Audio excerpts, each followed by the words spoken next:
Welcome to our guide on how to show content based on country on Twitter using your PC. Let's walk through the steps together.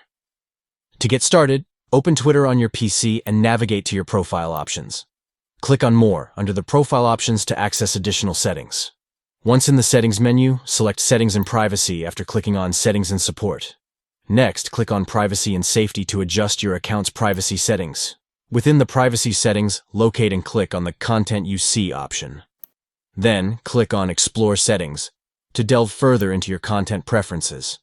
Check the box next to Show Content in this location to view content tailored to your specified country location on Twitter.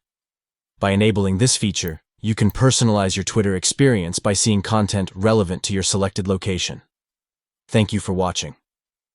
We hope this guide has been helpful in demonstrating how to show content based on country on Twitter using your PC. Enhance your Twitter feed with location-specific content by following these simple steps. Enjoy a more customized and geographically targeted Twitter experience by adjusting your content settings to display tweets from your desired location.